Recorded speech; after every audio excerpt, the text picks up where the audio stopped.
ஹர ஹர சங்கர ஜெய ஜெய சங்கர மகா பிரியவா சரணம்.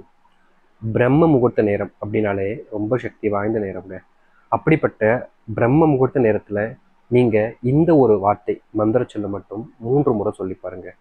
உங்க வாழ்க்கையில நடக்காமல் போனது நீங்க நினைச்சு இது வரைக்கும் நடக்கணும்னு அந்த எதிர்பார்க்கக்கூடிய விஷயம்னு அனைத்தையுமே இது உங்களுடைய வாழ்க்கையில நடக்க வைக்கும். எத்தனையோ கஷ்டங்கள், எத்தனையோ பிரச்சனைகள் உங்களுடைய வாழ்க்கையில் இருந்திருக்கலாம். நீங்கள் எத்தனையோ விஷயங்களுக்கு தேடியும் அலைஞ்சிருக்கலாம். ஆனால் எதுவுமே உங்களுடைய வாழ்க்கையில் நீங்கள் எதிர்பார்த்த அந்த ஒரு மாற்றத்தையும் வாய்ப்பையும் உங்களுக்கு கொடுத்துருக்காது. அப்படிப்பட்ட மாற்றத்தையும் உங்களுக்கான மாற்றத்தையும் கொடுக்கக்கூடிய ரொம்பவே எளிமையான ஒரு சக்தி வாய்ந்த ஒரு மந்திர சொல்லாக இது இருக்கும். இதை சரியாக பிரம்ம முகூர்த்த நேரத்தில் நீங்கள் சொல்லி பாருங்கள். உங்கள் வாழ்க்கையில் இது நாள் வரைக்கும் நீங்கள் பார்த்த கஷ்டங்கள், பிரச்சனைகள்னு அனைத்தையுமே இது உங்களுடைய வாழ்க்கையில் மாற்றி நன்மைகளையும் நல்லதையும் ஏற்படுத்தி கொடுக்கும். நீங்கள் எதிர்பார்த்த அந்த ஒரு மாற்றத்துக்கான ஒரு வழியாக இதை அமைச்சு கொடுக்கும் உங்களுடைய வாழ்க்கையில். அதனால் எந்த ஒரு பயமோ இல்லை கவலைகளோ வேண்டாங்க. கட்டாயமாக இப்படிப்பட்ட ஒரு விஷயத்த மட்டும் நீங்கள் 3 முறை சொல்லி பாருங்க. இனி நடக்கக்கூடியது எல்லாமே உங்களுடைய வாழ்க்கையினுடைய நன்மைக்காக இருக்கும். கண் முன்னாடி நிறைய கஷ்டங்களை பார்த்துருக்கலாம். இதை சரியாக பிரம்மமூர்த்தி நேரத்தில் சொல்லுங்கள், உங்களுடைய வாழ்க்கை மாறும். சரி, பிரம்மமூர்த்தி நேரத்தில் சொல்ல வேண்டிய மந்திர சொல் என்ன, யார் சொல்லணும் என்னதை பற்றி தெளிவாக பார்க்கும் இந்த ஒரு பதிவில். அதற்கு முன் நம்முடைய சேனலுக்கு நீங்கள் ஒரு புதிய பார்வையில் இருப்பினும் இதுவரைக்கும் நம்ம சேனல் சப்ஸ்கிரைப் பண்ணாமல் பார்க்குற போதும் சேனல் மறக்காமல் சப்ஸ்கிரைப் பண்ணிக்கோங்க. முக்கியமாக இந்த ஒரு மந்திர சொல்ல யார் வேணாலும் சொல்லலாங்க. இவர்கள் தான்றது கிடையாது, குறிப்பிட்ட அவர்கள்ன்றது கிடையாது. யாருக்கு விருப்பம் இருக்கோ தாராளமாக அவர்கள் சொல்லலாம். அது மட்டும் இல்லை, இதை எப்போது சொல்ல வேண்டும் அப்படின்ற கேள்வி வந்துச்சுன்னு பார்த்தீங்கன்னா, காலையிலிருந்து இரவுக்குள்ள எப்போது வேண்டுமானாலும் இந்த ஒரு மந்திர சொல்ல உங்களால் சொல்ல முடியுங்க. இந்த குறிப்பிட்ட நேரம் கிடையாது. காலையில், மதியம், இரவுன்னு 3 வேளையில பிரம்மமுகூர்த்த நேரம்ன்றது இருக்கு. அந்த பிரம்மமுகூர்த்த நேரத்தில் நீங்கள் எப்பவும் இதை உங்களுக்கான மந்திரம் சொல்ல வாய்ப்பு இருக்குதோ அப்போ நீங்கள் சொல்லுங்கள். நிச்சயமாக உங்களுடைய வாழ்க்கை இதில் மிகப்பெரிய நன்மைகளை ஏற்படுத்தி கொடுக்கும். முக்கியமாக சொல்லப்போனால் இதை பிரம்மமுகூர்த்த நேரத்தில் நீங்கள் சொல்கிறச்ச அந்த தெய்வத்துடைய மங்களகரமான ஆசையை நீங்கள் பெற முடியும். அது மட்டும் இல்லைங்க, உங்களுடைய வாழ்க்கையில் கனவாக இருக்கக்கூடிய விஷயங்கள் அனைத்தையுமே இது நிஜமாக்கி கொடுக்கும். நம்ப முடியாத மாறுதலையும் மாற்றங்களையும் ஏற்படுத்தி கொடுக்கக்கூடிய ஒரு எளிமையான ஒரு பரிகாரமாகவும் இருக்கும். சரி, நீங்கள் பிரம்மமுகூர்த்த நேரத்தில் சொல்ல வேண்டிய அந்த மந்திர சொல்லுன்றதை பார்ப்போமா? முதல் விஷயம், இதை சொல்லக்கூடிய நபர்கள் சுத்தமொத்தமாக அந்த மாதிரி எந்த ஒரு கட்டுப்பாடுகளும் தடைகளும் கிடையாது.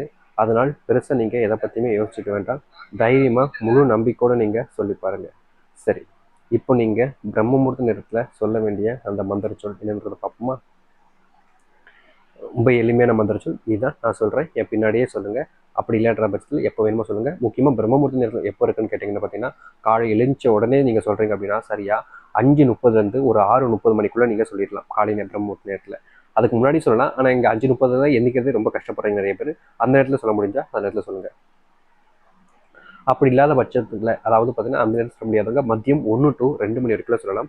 அதுவும் ஒரு பிரம்மமுகூர்த்த நேரமாக இருக்கும். அப்படி இல்லைன்னா சாயந்தரம் மாலை நேரத்தில் சரியாக 6:30 7 மணிக்குள்ள சொல்லுங்கள். இந்த 6 மணின்றது எல்லாரும் சொல்லுவாங்க. 6 மணியில் நம்மளுடைய வீட்டுக்கு மூதேவி தேடி வரக்கூடிய நேரம். அந்த நேரத்தில் நல்ல மந்திரங்கள் சொல்வதை தவிர்த்துட்டு 6:30 மணிக்கு ஆரம்பிச்சிங்க அப்படின்னா அது உங்களுடைய வாழ்க்கையில் மிகப்பெரிய மாற்றத்தையும் நன்மைகளை ஏற்படுத்தி கொடுக்கும்.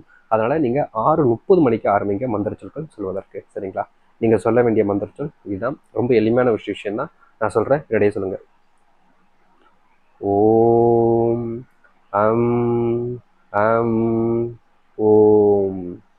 ஓம் அம் அம் ஓம். ஓம் அம் அம் ஓம். இதை சொல்லும்போது உங்களுக்கே தெரியும், உங்களுடைய உதடு அசைவதும் உங்களுடைய உடம்பு மெய் சிலிர்ப்பதும்னு இந்த ஒரு மந்திரச்சொல் சொல்லும்போது அந்த அளவுக்கு என்னுடைய அர்த்தமும் உங்களுக்கு புரிய ஆரம்பிக்கும். மிகப்பெரிய மாறுதலையும் கஷ்டங்கள் இல்லாத ஒரு வாழ்க்கையும் இது அமைச்சு கொடுக்குங்க. அதனால எவ்வித பயமோ இல்லை பதட்டங்களோ வேண்டாங்க. நீங்க இப்படிப்பட்ட ஒரு வார்த்தை மந்திர சொல்ல சரியா 3 முறை சொன்னாலே போதுங்க. உங்க வாழ்க்கையில இது மிகப்பெரிய மாறுதலையும் மாற்றத்தையும் அமைச்சு கொடுக்கும்.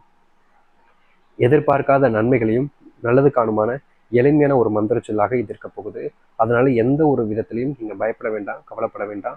அந்த கடவுள் மேல பாரத்தை போட்டு முழு நம்பிக்கையோட நீங்க இப்படிப்பட்ட ஒரு விஷயத்த சொல்லி வாருங்கள். கட்டாயமா சொல்றேங்க, இது உங்களுடைய வாழ்க்கையினுடைய மிகப்பெரிய மாறுதலுக்கான வாய்ப்பாக இருக்கும். எதிர்பார்த்த அந்த ஒரு மாற்றத்தை இது உங்களுடைய வாழ்க்கையில ஏற்படுத்தி கொடுக்கும். நம்ப முடியாத மாறுதலை நம்ப முடிஞ்ச அளவுக்கு உங்களுடைய வாழ்க்கையில நன்மையும் நல்லதையும் ஏற்படுத்தி கொடுக்கக்கூடிய எளிமையான ஒரு சொல்லாக இருக்கும். நம்புங்கள், இதுதான் உங்களுடைய வாழ்க்கையினுடைய மாற்றத்துக்கான அர்த்தத்துக்கான வாய்ப்பாக இருக்கின்ற பட்சத்தில் எதற்காக நீங்கள் சொல்லாமல் தவிர்க்க போகிறீங்க. அதனால் முழு முதல் நம்பிக்கையுடனும் இந்த ஒரு விஷயத்த சொல்லி பாருங்கள். கட்டாயமாக உங்களுடைய வாழ்க்கையில் மிகப்பெரிய நன்மைகளையும் நல்லதையும் இது ஏற்படுத்தி கொடுக்கும். நம்பிக்கையோடு சொல்லுவார்கள், நல்லதே நடக்கட்டும். ஹர ஹர சங்கர, ஜெய ஜெய சங்கர. நன்றி, வணக்கம்.